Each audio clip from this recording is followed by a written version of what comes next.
en milieu de journée un camion qui a écrasé un taxi urbain. accident bi nañ jàpp ñu benn camion benn waaye tamit am na ñaari xale jàpp ñett ñu nekk ci biir taxi bi nga xamante ni camion sapeur pompier bi mu ngi koy jéem a yëkkati.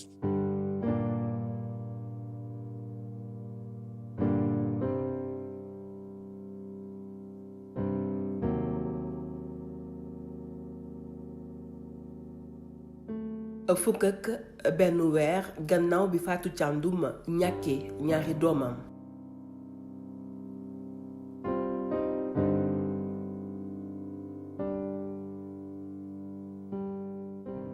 nga ñàkkanoo sa ñaari doom sa doom bu am juróom-ñaari at ak sa doom bu am ñetti at muy sama taaw ak sama ñetteelu doom metti woon na trop metti na fu metti yem mais sant yàlla.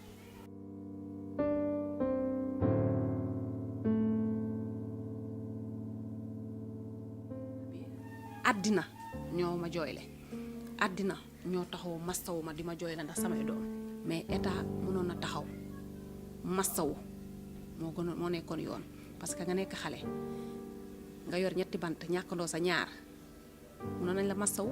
ñun soxlawuñu xaalis ndax xaalis indiwul xale yi dem nañ ba pare mais nga ñëw ne siggi leen digaale sax ñu xam ne yéen yëg ngeen ñu loolu mooy woon yoon defuñ ko. kii nga xamante ne mooy borom camion bi idem defu ko mais ay bakken yu foor ñoo tuuru ñu jóge ci doomu aadama ay bakken yu foor ñoo tuuru Fatou mii dama koy xool moo ma gën a dëgër man moom mii yaay xale yi moo ma gën a dëgër fuuf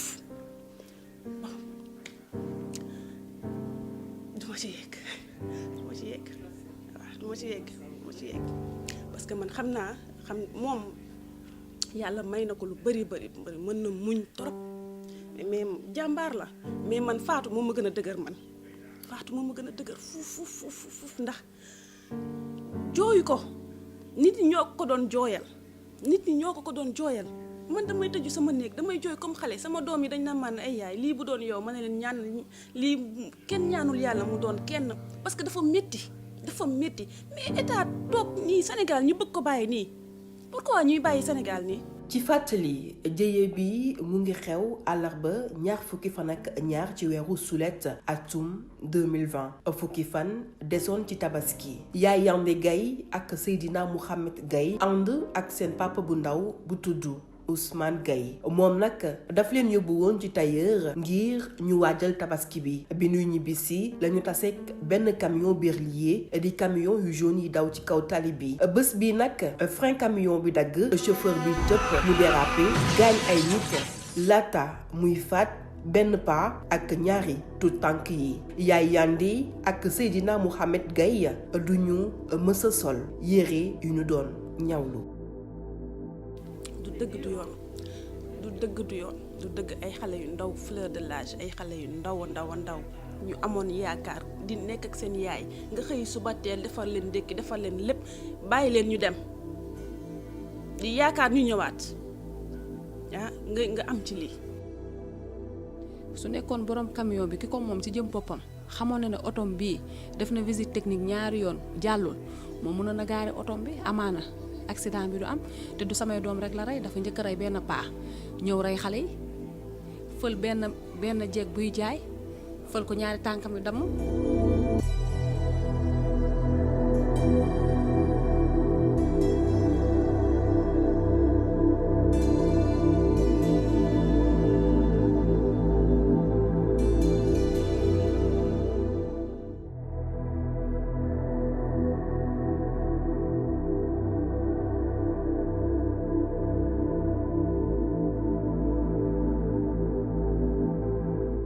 ñoo ngi rond-point Escowa ci atum 2010 am benn mère bu fi ñàkk bakkanam ci ay anam yu doy waar gannaaw bi ñaari camion doon dàqante ba benn bi far jaar ci kawam duñu yam foofu le 25 mai 2011 Pape Cheikh Sall Ramatoulaye Dramé ak benn talibé ñoom itam benn camion bu amul frein faat leen ci ay anam yu jéggi dayoo.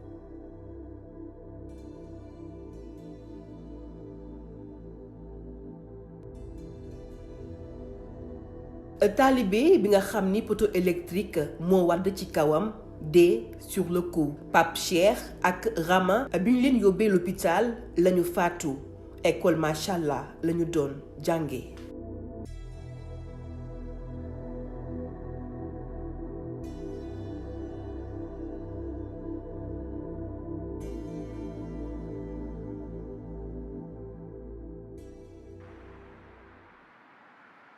altine fukki fan ak ñett ci weeru mai atum 2019 ca postu Thiaroye benn camion berlier rey ñeenti nit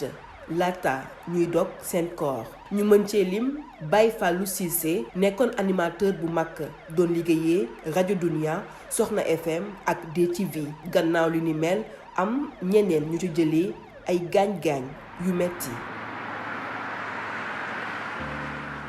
lundi 31 mai 2021 ñett ci sunu ay naataango yu nekkoon leeral faatu ci kaw tali bi gannaaw bi seen oto defee collision ak benn camion ci yoonu Tamba jëm Kédougou.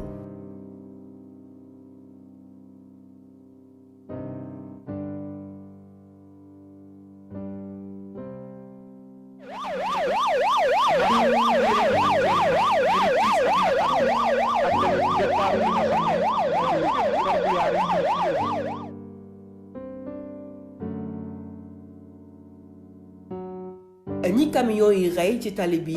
takku lool am na ci yeneen i ndaw naam ñàkkuñu seen bakkan seen àdduna safatul dara ndax jóge nañ ci accident jaare fa nekk handicapé ku ci mel ni Adama Ndiaye dëkk Grand Dakar menuisier la woon ay jamono mu nekkoon ci jàmm ak salaam ak njabootam ñaar fukki fan ak juróom-ñaar weeru mars ci atum 2016 Adama Ndiaye jóge kër Mbay Fall di ñibbisi bi mu tollee jàmm gën am ñaari camion yu doon dàkkante féete ko ginnaaw ci noonee benn fël ko mu daanu beneen bi jaar ci kaw tànk yi 17h30 moo jotoon fi mu tëddoon ci tali bi muy fàttaliku. fi ma tëdd maa ngi gis benn borom 4x4 bu ñëw gaare tiim ba nga xamoon naa ne ñii dinañ rey nit parce que bu sànq ba léegi dañuy dàqante. bi muy faj tànk bi mu demee bay wér docteur yi ne dafa am yax yu des ci biir yi nga xamante ne nii dafa damm li ni mel tax Adama def ñetti opération ci tànk bi ak traitement bi tam ëppoon na 2 ans. waaw bi ma demee dañu mujj obligé parce que dañ ni sama état de santé toowoon na foo xam ne ñu ngi pour ñu jéem a sauver il faut ñu dagg benn tànk bi. léegi yàlla dogal bu ñu daggee bu ñu ma waxee ma ngeen baax na ñu dagg benn tànk bi ñu teg ci 2 jours ñu daggaat beneen tànk bi am dañu mujj dagg sama ñaari tànk yëpp. ci jamono ji muy desek njabootam te loxoom jotatul ginnaawam. loo ci mun dégg mooy metti na trop parce que boo yoree ay doom yoo xam ne yaakaaruñu ku dul yow toog ci jàng war a def ay examen franchement metti na. camion yi am 40 ans. tey daw ci tali bi te amatuñu frein non ñu ngi ñaan njiitu réew mi lii lay war a suuri na teel a arrêté camion yi parce que camion yi ñu ngi rey rek accident boo dégg camion la dafa metti trop. wa ilaa ñu ut yu bees tàkk wa ñu utal leen heure 2h du matin 3h du matin ñuy daw li ñuy daw 8h 7h ñu arrêté dem tëdd ji may nit ñi tali bi. Fatou Thiandoum chauffeur bi rey doomam yi ak beneen waay bu yoroon puus-puusam juróom benn weer dong lañ ko tëcc li acte bi di graaw moonte yoon mu ngi ko daan ñàkk def visite technique oto bu amul frein ak homicide involontaire maanaam rey nit te tayoo ko. mujjul fenn. ñuy tëj leen 6 mois bàyyi même bu fekkente ne sax parents yi nee nañ bàyyi nañ lépp ci loxo yàlla mais état waroon na jël ay responsabilités.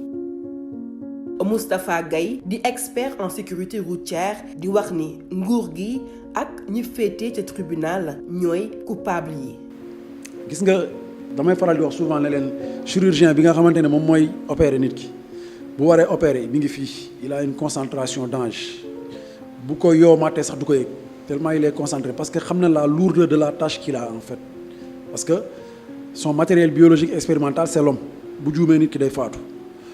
concentration boobu kooku am moom la kii dawal camion waroon am parce que kii dawal camion kii chirurgien bi bu juumee benn nit lay rey mooy ki muy opéré kii dawal camion bu juumee ay nit yu bëri lay rey amul formation mais tout cela li ko engendré mooy ne que y a pas une bonne politique de sanction ndax dañoo nekk ci réew moo xamante ne dañoo teg lu ñu tuddee binôme contrôle sanction ci tali bi mooy dañuy saytu ñi nga xam ne ñoom ñooy dawal bu ñu leen saytoo gis ne am na ay manquement ñu teg leen ay daan saytu mooy contrôle daan yi mooy sanction mais Sénégal duñ sanctionné fii rare na nga gis ku def njombe ñu sanctionné ko lañ ko war a sanctionné man damay dem ci yenn audience yi nga xam ne moom mooy am tribunal ci accident yi nga xam ne dafay nécessiter un traitement judiciaire mais da ngay gis koo xamante ne par négligence homicide par négligence maanaam day foowee oto ba faat bakkan ñu tëj la détention préventive 6 mois wala 1 an dont 6 mois avec sursis alors que ci sa sàggante parce que bu accident amee dañuy recueillir témoignage yi da gis ku yor bus bu ñu defee témoignage 30 personnes nekkoon ci bus bi 18 boo leen laajee dañ la naan chauffeur da doon njëkkante wax nañ ba sonn donc ka kay àtte xam na ni kii ci négligence ci càggante ci la loolu amee nga teg ko daan boo xamante ne matul dara bu génnee ëllëg mën na reprendre at mais bés boo ko tegoon daan boo xamante ne ku ko dégg sax tiit waxuma la sax ngay dawal mais ku ko dégg dox talib sax tiit xam ne lii mën na laa dal bu boobaa kon duñ yegg foofu noonu kon côté boobu Sénégal daf see xaw a sooxe sanctions yi dañoo néew lool boo ko comparé ak jëfin yi di xew ci tali yi. bés bu nekk ñaari nit dinañu ñàkk seen bakkan ci réew mi ci tali bi te chiffre yi mën nañoo jàpp ni ëpp na lool ndax accident bu am benn ayu bés bu rombee blessé yi nekkoon l'hôpital te faatu ci la ñu bokk te kenn comptabiliser wu leen sans compter nag jeunes yi nga xam ni dañuy nekk handicapé à vie. leneen lu feeñ ci sunu gëstu moo di chauffeur yi daa am lu ñuy laal te yenn saay mën na leen tàkkalikook seen sago. ñu si bëri ñu naan sànga ñu si bëri ñu tux yàmba moo tax duñ nekk moo tax imagine yow nit bu nekk 100% sax du ray nit dem yoonam wala du mbëkk nit dem ñu koy gis yëpp dañuy mandi moo tax ñooy def ñaawteefi rek mandikat rek ay def ñaawteefi billaay wallaay. ba tey nii am na ñoom damay nekk ak ñoom chaque jour. ñooy nekk chaque jour nii ay chauffeur benn lañu wala ay chauffeur bus damay toog sama copain yoo xam ne barke màggal gi rek chauffeur bus ñëw na ba fii di laajte booy fa la ñuy jaay yamba chauffeur bus kon xam nga kooku kon da doon lor nit ñi chauffeur bus wallaay ajam fii taxaw di laaj. bu ñàkkum sanction bi tëlee ca tribunal am njuuj njaac yu ñuy nemmeeku ci wàllum visite technique bi. man centre def naa fa reportage dem naa fa te waxtaan naa cadre yi aussi te xool naa ni ñuy liggéeyee ñiy def seen liggéey mais problème bi mooy nekk tricherie bi mi ngi nekk ci usager yi. da nga gis ku doyee di koo xamante ne su war a dem visite technique war a changer ay organes am du ko def dina xool nu muy lijjantee ay organes yoo xamante ne xëy na mën na démonter organe am yu yàqu yooyu monter organes yëpp parce que amul lu mu ko jëndee peut-être mën nañ la laaj nga xam ne sa amortisseur coulé na benn amortisseur di jar 100 000 francs amoo 100 000 francs mën nga gis benn waay bu doy di mu génne la benn amortisseur xaw ma dala koy loué wala dala koy abal nga monter ñëw jàll sa contrôle technique yow bi ngay jàll machine bi. li mu diagnostiqué lu baax la yow ba nga génnee nga dellu garage ñu demoon bi ci nekkoon defaat bi ci nekk parce que yow jàpp nga ne bi ci nekk nii dafa coulé rek mais mën na dem te xamuloo ne contrôle technique bi daf lay aar yow mi nga xamante ne yow yaa yor oto bi te tricherie boobu noonu c'est en bande organisée léegi nag man loolu dama ci pointe du doigt l'État du Sénégal parce que war na mën a topp loolu noonu ba xam ñi koy def fan la ñu nekk ndax da ngay ñëw sax si buntu centre contrôle technique bi gis ñu fay régler ay organes di fa régler ay parallélisme di fa changer ay feu c'est inadmissible. parce que ku war a dem contrôle technique pour man une semaine avant war ngaa dem sa garage bàyyi oto beeg sa mécanicien mu defal la virage xoolal la organe yëpp ñu defaraat oto ba mu mel ni bees dafay ñëw rek jàll mais non da ngay dawal sa oto di soo xaale paan yi ba ñëw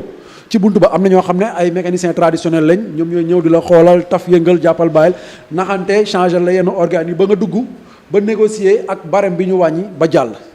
nga génn delloo wàcc yaa nga yoroon après. problème yi dañuy ñëw boo leen xoolee oto bi nga xamante ne moom moo accidenté woon Yoff ba rey xale yi demoon na centre de contrôle technique ñu jox ko ordonnance maanaam dafa ñëw ñu ne ko da nga feebar ordonnance ku feebar lañ koy jox ordonnance bi ñu lay jox dañ ciy bind ne la lii dañ koy changé frein yi dañ koy changé éclairage bi baaxul dañ koy changé pare-brise bi dafa toj dañ koy changé limal la yooyu yëpp ne la dañ koy changé ne la ordonnance bi ñu lay jox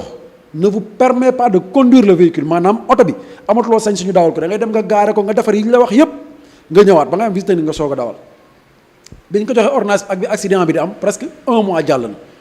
donc ce qui veut dire que pendant 1 mois moom mi ngi daw ana les forces de contrôle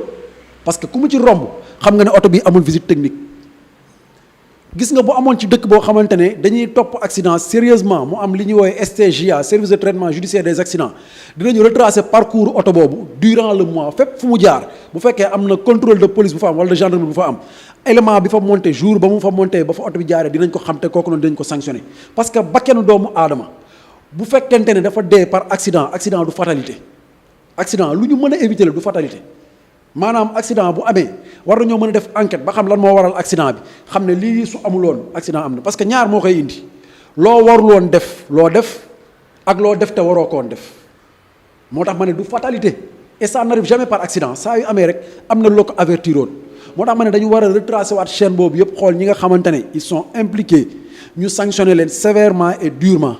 parce que nag lii am ci dëkk bii lu ci ëpp ci laxisme la jóge ci je m'en foutisme la jóge ci absence de sanction la jóge ak ci consensus nébuleuse autour de l'égalité. ci benn saytu ñu gis ni parc gros porteurs yi ñoo ngi ko xayma ci 250 junni camion ci biir lim bi téeméer boo jël juróom-ñaar fukk ya ak juróom-ñeent yi camion berlier lañu te am nañ lu ëpp ñeent fukki at ci jamono ji ñuy rey askan bi amatuñu benn droit daw ci kaw tali bi ndax seen durée de vie jeex na li ci gën a yéeme moo di entreprise bi leen doon defar di automobile Marius Berlier amatul ci atum 1978 la ko Renault jënd duppee ko Renault véhicule industriel di RVI li ni mel tax camion yi amatuñu ay pièces de rechange yu bees résultat dañuy wuutu li ñuy wax seen biir système D maanaam système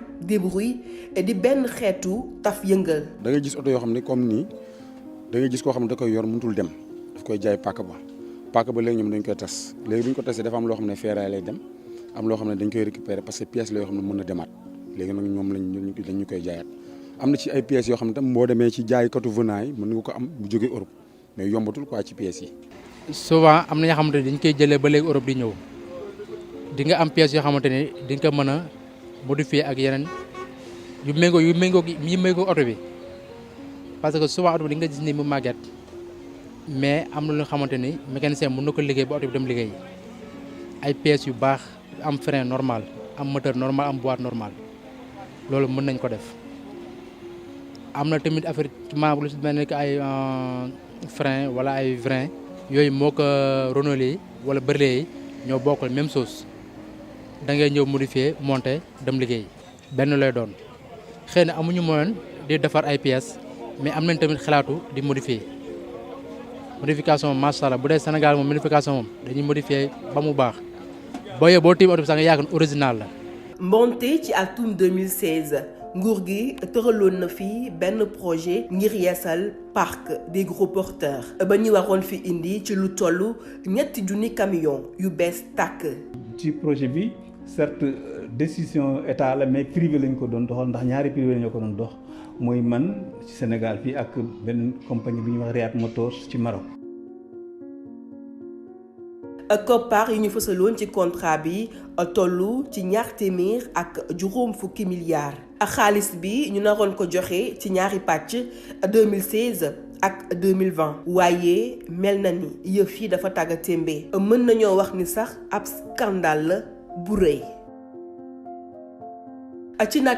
ci ndorteelu projet bi waa Riyad Motors di benn entreprise marocaine ñoo ko rango ba jot a encaissé 10,4 milliards ci waa Banque nationale pour le développement économique di BNDE. weeru février atum 2016 ñu indi juróom-ñaar fukk ak ñetti camion atum 2017 ñu indiwaat juróom-ñaar fukk ak ñaari camion de marque Howo lépp boo ko boolee day toll ci téeméer ak ñeent fukk ak juróomi camion te oto yi lee waa Riyad Motors dañu waxoon ni oto yu ñuy defar la ñëw monté ko Sénégal. d'après suñuy gëstu yëf yi demeewul noonu ndax marocain yi lu ñu duppee courtage la ñu def dem jëndi camion yi ci benn entreprise chinoise ñu koy woowee Sinotruck. benn bu ci nekk ñoo ngi ko jëndee ci lu toll 40 millions jaayee ko Sénégal $3 millions waa Sénégal weccee ko transporteur yi ci lu jege $200 millions.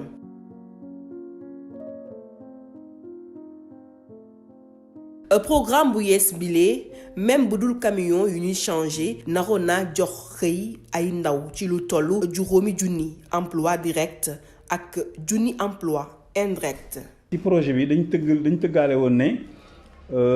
dañuy former chauffeurs yi sénégalais yi former transporteurs yi